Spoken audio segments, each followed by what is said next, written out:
I'm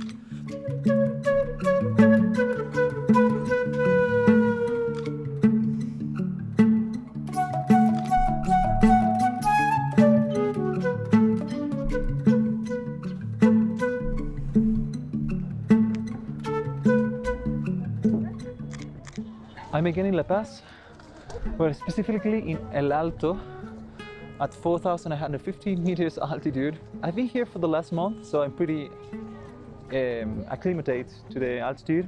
Although I wasn't expecting today to be this cold. It's like, I think it's like 10 degrees. It's 8 degrees. And I'm wearing sandals and just a t-shirt. Because down there in La Paz it's way warmer actually. It's sunny, but here up here it's cloudy. The sun is up there. Anyway, I'm gonna be sharing with you guys some thoughts about lens choice, focal length in general. I think it's really important to know your focal length. To be conscious about why you're shooting, why you're using a certain focal length over other. Yeah. Wow, this place is full of character with all the cable cars on top.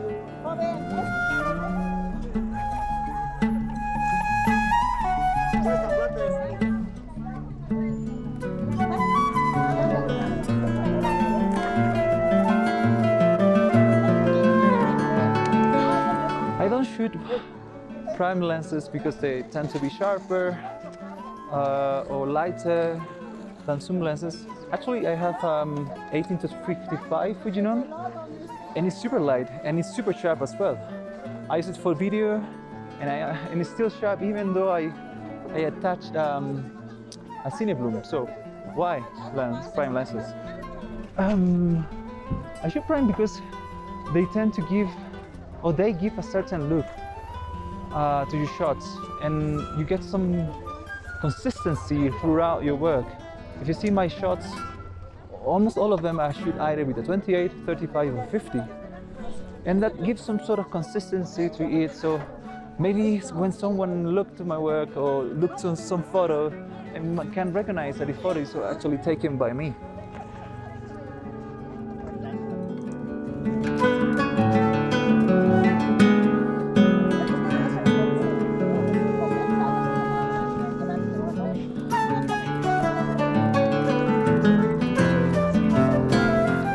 Buen día, sir. Ciao. So we were talking about the mango. It's like the mango land. Can you see it? So she's telling me that these mangoes come from like a valley that's called Yungas, like about 6 hours away from here. If you are into cinema, you probably realize that each focal length has its own character. There's always kind of the right lens for the right moment. For instance, if I wanna express maybe loneliness, maybe I'm gonna use a wide lens and use a lot of negative space, maybe press my subject against one of the corners. It maybe the subject is looking to the small portion of the frame. It's gonna give even more a sense of claustrophobia or loneliness. Or maybe I want to isolate the person without giving any context of the world. In that case, maybe I will use a 50, I will use a shallow depth of field, and that's going to be another way to isolate the subject, but it's going to have an entirely different mood, entirely different feeling.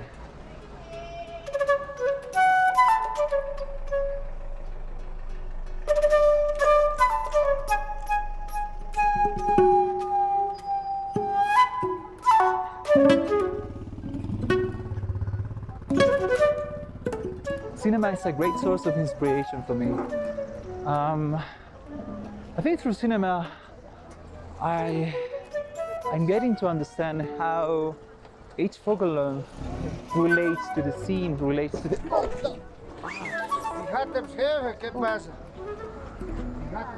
The same way focal length is related to the mood of a scene, also my own mood affects my lens choice.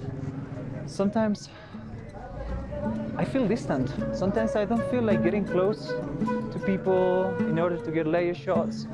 Sometimes I feel a little bit distant, I feel lonely maybe, and but I really still want to go out. In that case I go for a 50 maybe, because a 50 also, I think a 50 requires less energy for me. When I'm working with a 28 I need to work really fast, because whatever is happening I have to be really close to the scene.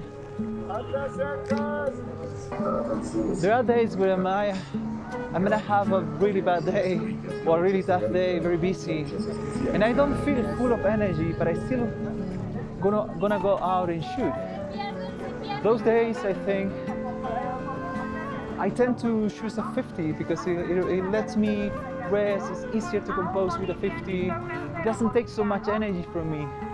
Whereas with a 28, I really have to be aware of so many things. The wider you shoot, the more things tend to go wrong. The more elements you have to work with, the more elements can. It's harder. It's way harder to compose with a 28. With a 50, I'm basically taking a smaller portion of the frame. There are less elements. Likely less elements within this frame, so it's easier to arrange them. It requires less energy.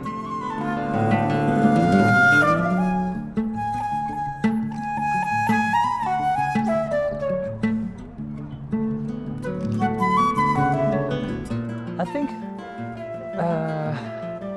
most of the people choose a specific focal length, a particular one, based on how wide or how narrow they want this portion of the frame to be. For instance, the wider the focal length, the more you capture out of the world. On the other hand, the narrower, the more telephoto, the less you capture out of the world.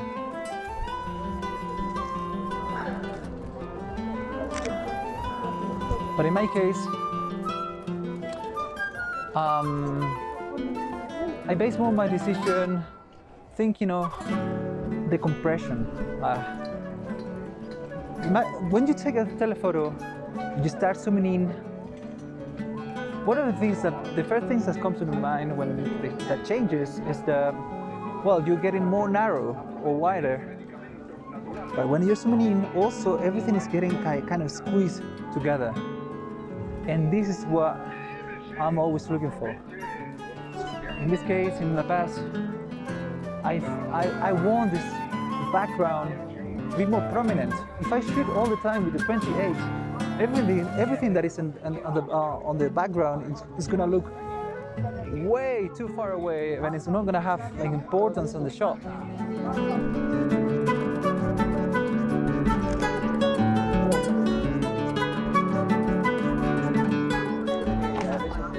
Look at that view, it's just unbelievable.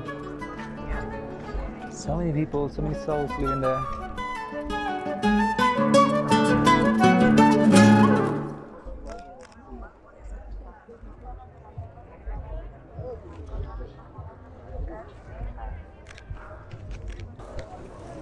The sun just came out, and the clouds are just amazing.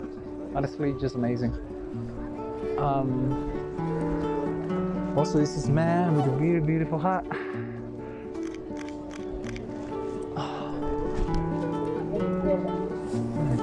Yeah, I think I got a good one. So, why I'm shooting with a 50 now?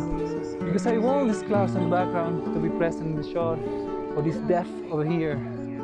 So, okay. I want to take a picture with the 50 so that you can understand the depth of the place. Because probably with this wide angle, with the action camera, you cannot notice what is the relationship between me and the background. What is the distance like?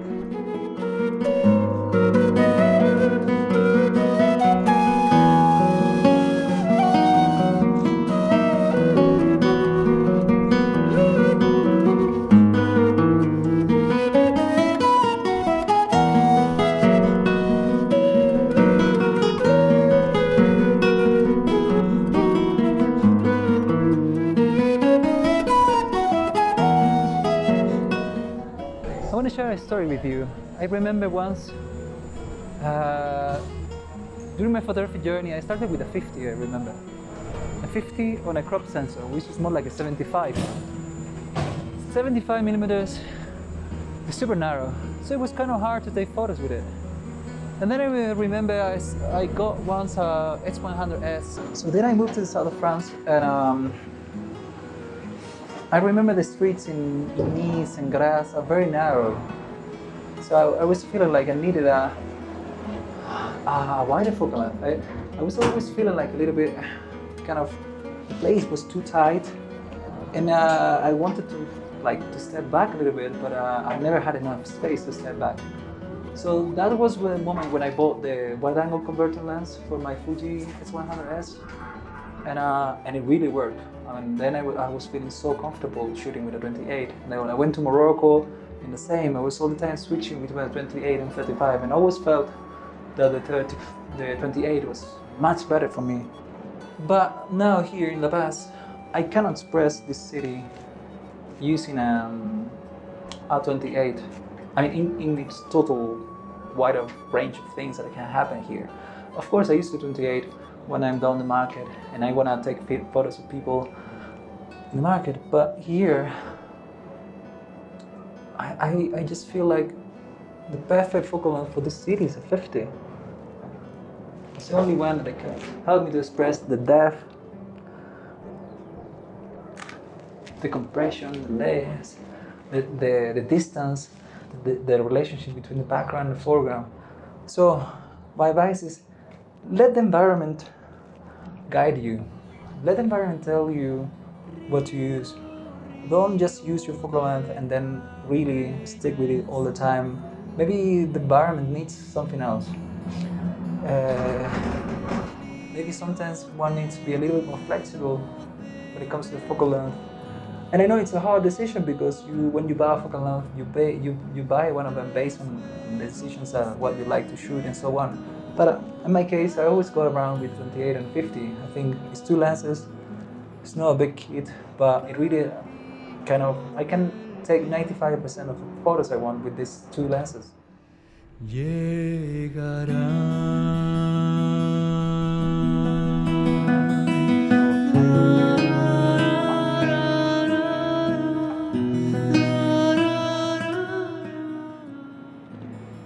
Thanks a lot for watching. These videos take a lot of time and effort to make, so it'd be really helpful for me to help this channel to grow if you can subscribe, like and comment, and also maybe buy my last street photography magazine or support me on buymeacoffee.com as well. Also, in about 2 months I'm gonna be releasing a magazine made with pictures just taken here in La Paz because I feel this city is just amazing. Look at this view. Look. I just fell in love with the city. Anyway, cheers guys.